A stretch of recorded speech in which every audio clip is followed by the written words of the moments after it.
Hi everyone, the Mature Simmer here. Welcome to this week's edition of Mods Worth Noting. So the first one I came across is something called Rain Pane that lets us know that in FS22 the only thing rain affects is during the harvest. This mod changes your gameplay in various ways. So you can see here on the screenshot it's letting you know the workers stop due to frozen ground, the ground is slightly damp, and it is moderately raining within various dialogues, for example. Now, I normally don't do this in Mods Worth Noting, but they talked about a detailed list of affected implements are in the help guide, which is actually in-game, so let's jump in there.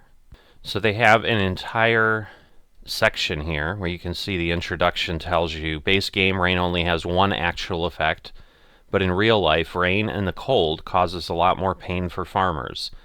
That's where this mod comes in. Anything that goes through the ground will be slowed, damaged, or just not work properly. AI helpers will simply stop working if their equipment would otherwise get damaged. Once rain has stopped, it takes a while for the ground to dry again. This is set to be 1 game hour times the number of days in a game month. So if you play with 1 day per month, a heavy rainfall will take 1 game hour to turn dry. If you play with 3 days a month, it will take 3 hours. Each of these implements will become slower to varying degrees in the rain or shortly after the rain. So you can see everything: plow, cultivator, disc harrow, power harrow, subsoiler, spader, seeder, planter, potato digger, mulcher, and a roller. And then damage. Dragging implements through the wet mud or frozen ground will damage them. Below is the list of equipment that gets damaged. So there's additional things here where you've got a stone picker, a roller, a mower, a tedder, a baler. Please note that some implements will be damaged when the ground is very wet, whilst others will only be damaged whilst it is raining. Whenever the implement gets sufficiently damaged, you will get a warning on the screen. Please be aware that some implements will break quicker than others. For instance, a cultivator will clog up and need repairing much sooner than a mower. And other effects: wet weather can affect how well equipment can work too. The following implements won't work as well in bad weather: a weeder, a hoe, liquid sprayers, fertilizer or herbicide washes away in the rain but is okay on damp or cold ground. A baler will pick up fewer liters in wet weather. Tedder, harvest, and dry grass. All loose dry grass on the ground will get wet again, turning back into ordinary grass. This includes trying to use a tedder in the rain. It won't dry the grass whilst it's raining, which makes sense. Any harvesters will have a reduced yield not just during rain, but as long as the ground isn't perfectly dry. This means that a rain cannot just disrupt the harvest whilst it's raining, but also for some time after. And liquid fertilizers will have their spray washed away in the rain, though it's fine if the ground is damp. Solid fertilizers and lime are not affected. So, as you can see, a pretty detailed impact to the gameplay, but this one was complex enough that I wanted to do a little bit extra in the Mods Worth Noting to just show you what it does. Disable Workers falls into one of those gameplay mods that I would say is based on realism, and that's how the author describes it.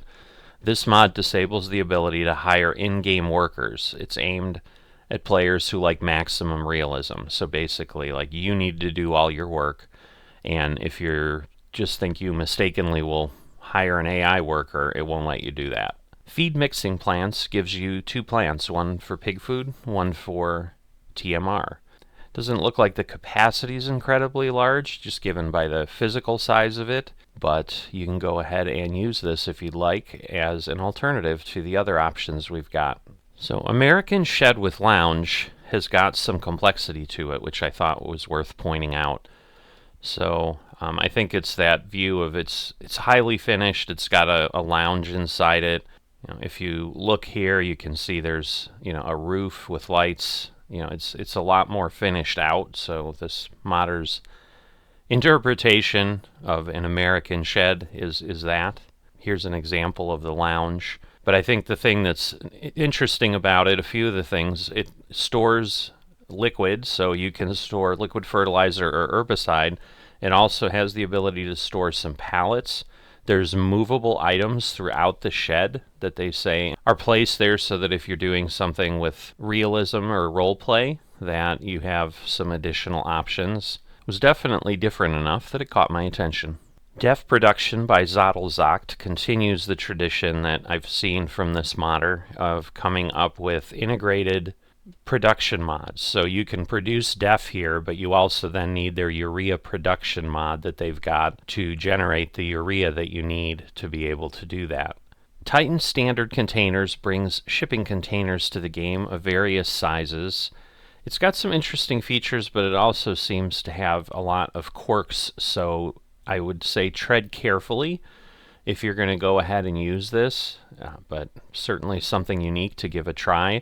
The containers will auto-load if there's another mod, the Tipping Container Trailer Pack mod that must be there as well, and then with unloading it seems that there's some quirks to the container pack as well. But if you're looking for some added realism on how you're moving goods or shipping them, it would probably be worth your while to take a look at this.